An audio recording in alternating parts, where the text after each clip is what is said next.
Karl marks മുത്തപ്പനെ പ്രാർത്ഥിച്ച് ഭാരതാംബയ്ക്കെതിരെ രംഗത്തിറങ്ങിയ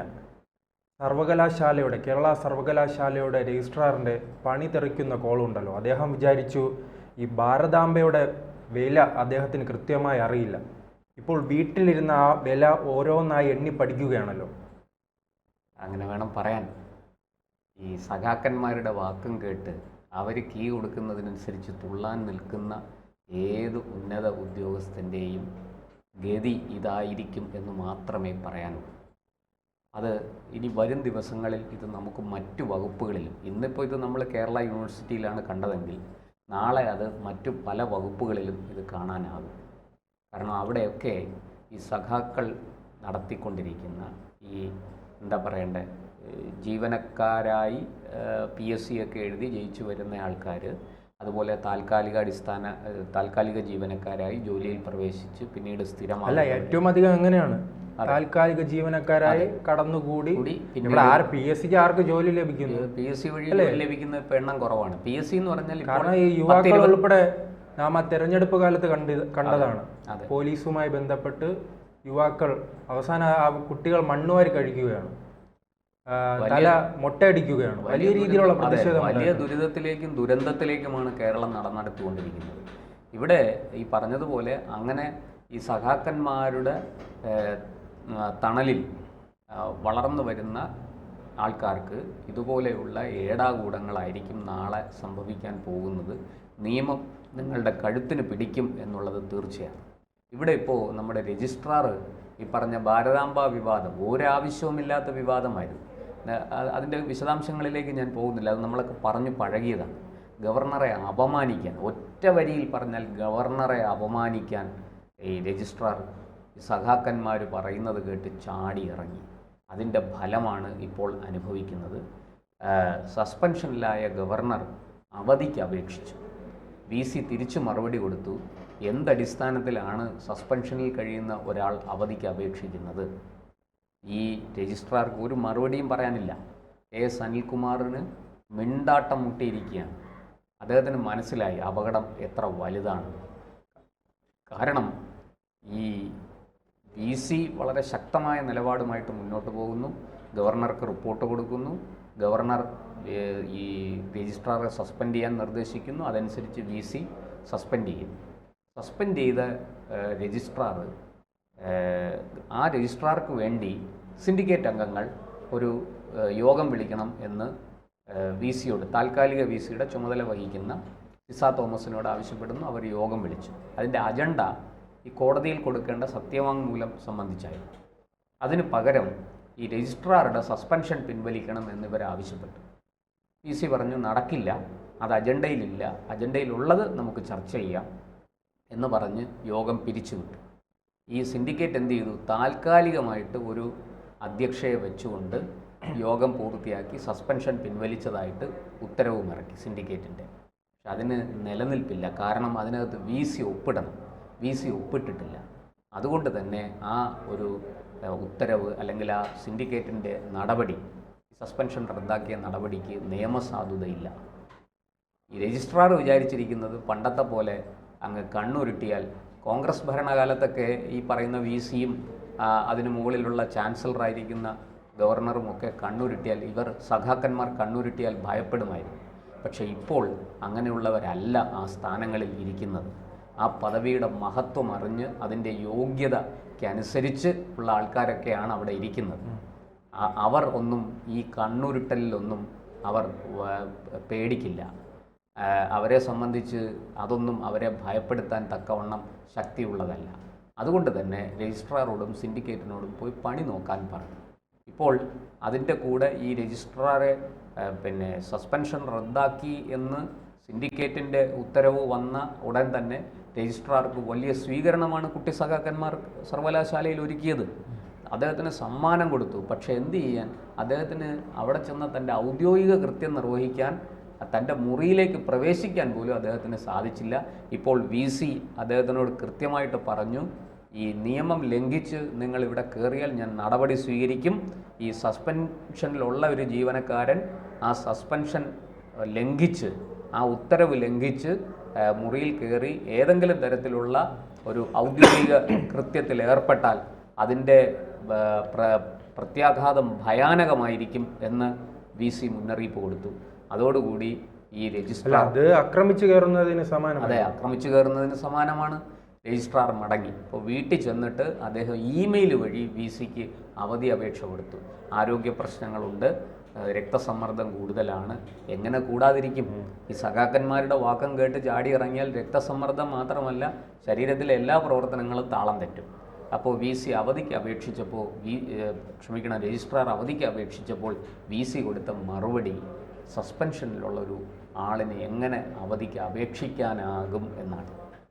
ഇതൊക്കെ ഭയങ്കര ഒരു പക്ഷേ അല്ല, അദ്ദേഹം ഈ വിഷയവുമായി ബന്ധപ്പെട്ട ഒരു അങ്കലാപ്പിലാണോ അതോ എടുത്തുചാട്ടമാണോ? അല്ലെ, കോടതിയിൽ പോകുന്നു, പിൻവലിക്കുന്നു, ഇപ്പോൾ ഇങ്ങനെ അവധി അപേക്ഷ നൽകുന്നു. കോടതിയിൽ പോയിട്ട് എന്തിനാണ് അത് പിൻവലിച്ചത്? ഇത് കോടതിയിൽ നിലനിൽക്കില്ല. ഈ പറയുന്നത് പോലെ VCയുടെ ഒപ്പില്ലാത്തത് കൊണ്ട് തന്നെ ഈ ഉത്തരവിന് യാതൊരു വാലിഡിറ്റിയും ഇല്ല. അല്ല, അങ്ങനെയാണെങ്കിൽ ഇത്തരം കാര്യങ്ങൾ നിയമവിദഗ്ധരുമായി പഠിച്ച ശേഷം അങ്ങനെ പോയാൽ പോരായിരുന്നു. സഖാക്കൾ അങ്ങനെയല്ലേ പൊതുവേ?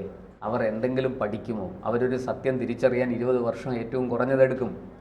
1980 കമ്പ്യൂട്ടറിനെതിരെ ആരംഭിച്ച സമരം 2000 അവർ അവസാനിപ്പിച്ചത്. 2000 ആയപ്പോഴാണ് അവർക്ക് ബോധം ഉണ്ടായത് കമ്പ്യൂട്ടർ എന്ന് പറയുന്നത് എന്താണ് എന്നുള്ളത് ബോധം അവർക്കുണ്ടായത് അപ്പോഴാണ്. ഈ 20 വർഷം അവർ വെറുതെ നമ്മുടെ നാടിൻ്റെ വികസനം പിന്നോട്ടടിച്ചു. അതുപോലെയാണ് ഈ രജിസ്ട്രാറും ഈ രജിസ്ട്രാറിനെ താങ്ങി നിൽക്കുന്ന സിൻഡിക്കേറ്റും ഒക്കെ, താങ്ങി നിർത്തിയിരിക്കുന്ന സിൻഡിക്കേറ്റും ഒക്കെ ഈ എന്താ പറയുക, ഇടതു വൈതാളികന്മാരുടെ, കമ്മ്യൂണിസ്റ്റ് വൈതാളികന്മാരുടെ പിടിയിലാണ്. അവർക്ക് ഇതൊന്നും ബാധകമില്ല. അവരെ സംബന്ധിച്ച് ഞങ്ങൾ തീരുമാനിക്കും, ഞങ്ങൾ പറയും, അതനുസരിക്കണം. ഇന്ന് അതൊന്നും കേരള സർവകലാശാലയിലല്ല, ഒരിടത്തും അത് നടക്കില്ല. അതൊക്കെ നിങ്ങളങ്ങ് കയ്യിൽ വെച്ചിരുന്നാൽ മതി എന്നാണ് ഈ VCയും ഗവർണറും ഒക്കെ പറയുന്നത്. അവർക്ക് കൃത്യമായിട്ട് നിയമോപദേശം കിട്ടിയിട്ടുണ്ട്. അതിൻ്റെ അടിസ്ഥാനത്തിലാണ് ചാൻസലർ കൂടിയായ ഗവർണർ VCയോട് നടപടിക്ക് നിർദ്ദേശിച്ചത്. അത് VC അനുസരിച്ചു, ആ നടപടി സ്വീകരിച്ചു, സസ്പെൻഷനിലായി, ID റദ്ദ് ചെയ്തു. ID ഉണ്ടെങ്കിലല്ലേ കയറാൻ പറ്റുള്ളൂ. ആ ID റദ്ദ് ചെയ്ത് കളഞ്ഞു. പിന്നെ എങ്ങനെ VC രജിസ്ട്രാർ അദ്ദേഹത്തിൻ്റെ കർമ്മങ്ങൾ, അദ്ദേഹത്തിൻ്റെ കൃത്യങ്ങൾ നിർവഹിക്കും? ഒരു സാധ്യതയുമില്ല. ഇപ്പോൾ രജിസ്ട്രാർക്ക് അപകടം മനസ്സിലായി. ഇനി ഇതെങ്ങനെയെങ്കിലും ഒന്ന് കോംപ്രമൈസ് ചെയ്തെടുക്കണം. അതിനു വേണ്ടിയിട്ട് ഉള്ള ഈ പിത്തലാട്ടമാണ് ഇപ്പോൾ നടക്കുന്നത്. അതാണ് ഈ അവധിക്ക് അപേക്ഷിച്ചത്. പക്ഷേ ആ അവധി കൊടുക്കാൻ സാധിക്കില്ല. കാരണം ആ നിങ്ങൾക്ക് അവധി തരാൻ സാധിക്കില്ല എന്നൊരു മറുപടിയാണ് VC കൊടുത്തിരുന്നതെങ്കിൽ ഈ സസ്പെൻഷൻ ഇപ്പോൾ നിലനിൽക്കുന്നില്ല, സിൻഡിക്കേറ്റിൻ്റെ നടപടിയെ VC അംഗീകരിച്ചു എന്ന് വരും. അതിനകത്ത് ഒരു ഒളി അജണ്ടയുണ്ട്. അതുകൊണ്ട് VC വളരെ കൃത്യമായിട്ട് മറുപടി പറഞ്ഞു. സസ്പെൻഷനിലായ ഒരു ഉദ്യോഗസ്ഥനെ എങ്ങനെ അവധിക്ക് അപേക്ഷിക്കാനാകും എന്ന മറുപടിയാണ് VC തിരിച്ചു കൊടുത്തത്. അതോടുകൂടി ഈ രജിസ്ട്രാർക്ക് കാര്യം മനസ്സിലായി, ഇനി ഒരു പണിയും നടക്കില്ല.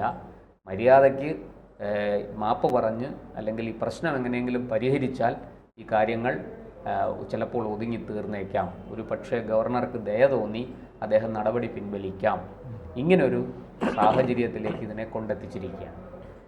നമ്മുടെ ഈ സഖാക്കളെ സംബന്ധിച്ചിടത്തോളം അവർക്ക് ഒരു ഉദ്യോഗസ്ഥൻ പോയാൽ വേറൊരു ഉദ്യോഗസ്ഥൻ.